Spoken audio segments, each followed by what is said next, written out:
नमस्कार। प्रांजल ज्ञान गंगा में आप सभी का स्वागत है। हम संक्षिप्त महाभारत का पाठ कर रहे हैं, जिसमें के आदि पर्व चल रहा है और ये सारी कथाएं आदि पर्व के अंतर्गत ही आ रही हैं। कल हमने पांडवों को वारणावत जाने की कथा को पढ़ा था। आज हम वारणावत में लाक्षा भवन पांडवों की यात्रा विदुर का गुप्त उपदेश की कथा पढ़ेंगे, जो कि इस प्रकार है। वैशंपायन जी कहते हैं, जन्मेजय, जब धृतराष्ट्र ने पांडवों को वारणावत जाने की आज्ञा दे दी, तब दुरात्मा दुर्योधन को बड़ी प्रसन्नता हुई। उसने अपने मंत्री पुरोचन को एकांत में बुलाया और उसका दाहिना हाथ पकड़कर कहा, भाई पुरोचन, इस पृथ्वी को भोगने जैसा मेरा अधिकार है, वैसा ही तुम्हारा भी। तुम्हारे सिवा मेरा ऐसा और कोई विश्वास पात्र सहायक नहीं जिसके साथ मैं इतनी गुप्त सलाह कर सकूं।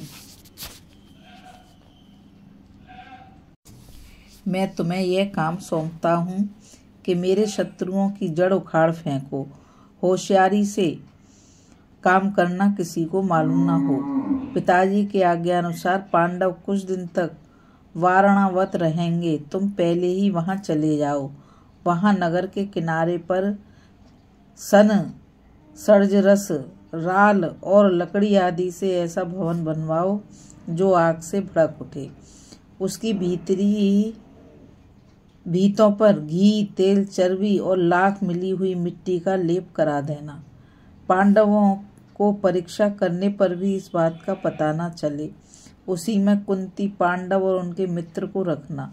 वहां दिव्य आसन, वाहन और शैया सजा देना। फिर वे विश्वास पूर्वक निश्चिंत होकर सो जाएं तो दरवाजे पर आग लगा देना। इस प्रकार जब वे अपने रहने के घर में ही जल जाएंगे तो हमारी निंदा भी ना होगी। पुरोचन ने वैसा करने की प्रतिज्ञा की और एक खच्चर जुती हुई तेज गाड़ी से वहां को चल दिया। वहां जाकर उसने दुर्योधन के आज्ञा अनुसार महल तैयार कराया। समय आने पर पांडवों ने यात्रा के लिए शीघ्रगामी और श्रेष्ठ घोड़ों को रथ में जुड़वाया।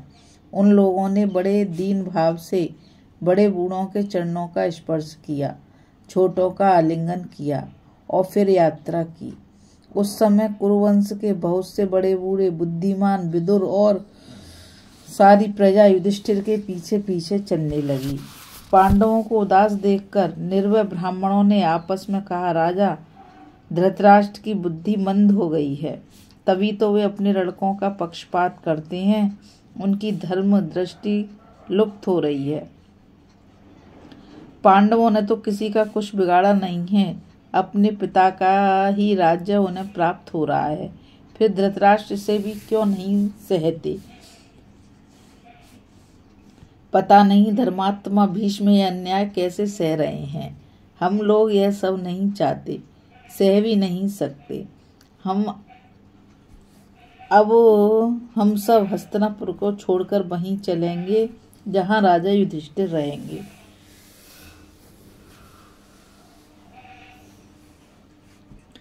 पुरवासियों की बात सुनकर तथा उनका दुख जानकर युधिष्ठिर ने कहा, पुरवासियों, राजा धृतराष्ट्र हमारे पिता परम मान्य और गुरु हैं।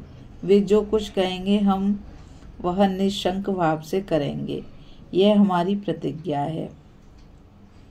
यदि आप लोग हमारे हितैषी और मित्र हैं तो हमारा अभिनंदन कीजिए और आशीर्वाद पूर्वक हमें दाहिने करके लौट जाइए। जब हमारे काम में कोई अड़चन पड़ेगी तब आप लोग हमारा प्रिय और हित कीजिएगा। युधिष्ठिर की धर्मसंगत बात सुनकर सभी पुरवासी आशीर्वाद देते हुए उनकी प्रदक्षिणा करके नगर में लौट गए। सबके लौट जाने पर अनेक भाषाओं के ज्ञाता विदुर जी ने युधिष्ठिर से सांकेतिक भाषा में कहा, नीतिज्ञ पुरुष को शत्रु का मनोभाव समझकर उससे अपनी रक्षा करनी चाहिए। एक ऐसा अस्त्र है जो लोहे का तो नहीं है परंतु शरीर को नष्ट कर सकता है। यदि शत्रु के इस दाव को कोई समझ ले तो वह मृत्यु से बच सकता है। आग घास फूस और सारे जंगल को जला डालती है परंतु बिल में रहने वाले जीव उससे अपनी रक्षा कर लेते हैं। यही जीवित रहने का उपाय है। अंधे को रास्ता और दिशाओं का ज्ञान नहीं होता। बिना धैर्य के समझदारी नहीं आती। मेरी बात को भली भांति समझ लो। शत्रुओं के दिए हुए बिना लोहे के हथियार को जो स्वीकार करता है वह स्याही के बिल में घुसकर आग से बच जाता है। घूमने फिरने से रास्ते का ज्ञान हो जाता है। नक्षत्रों से दिशा का पता लग जाता है। जिसकी पांचों इंद्रियां वश में हैं, शत्रु उसकी कुछ भी हानि नहीं कर सकते। विदुर का संकेत सुनकर युधिष्ठिर ने कहा, मैंने आपकी बात भली भांति समझ ली। विदुर जी हस्तिनापुर लौट आए। यह घटना फाल्गुन शुक्ल अष्टमी रोहिणी नक्षत्र की है। इस कथा में आज इतना ही। हम अभी पांडवों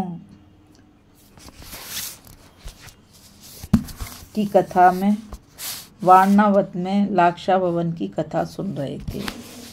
अब आगे पांडवों का लाक्षा गृह में रहना, सुरंग का खोदा जाना और आग लगाकर निकल भागना की कथा को पढ़ेंगे। इस कथा में बस आज इतना ही। और मैं आप सभी से यही कहना चाहूँगी कि इस चैनल को आप ज़्यादा से ज़्यादा लाइक करिए, शेयर करिए, सब्सक्राइब करिए ताकि ये ज्ञानवर्धक कथाएं अधिक से अधिक लोगों तक पहुंच सकें और अधिक से अधिक लोग इन कथाओं को सुनकर अपने जीवन में इन कथाओं को उतार सकें और अपने जीवन को सुव्यवस्थित कर सकें। राधे राधे। जय श्री कृष्णा। नमस्कार।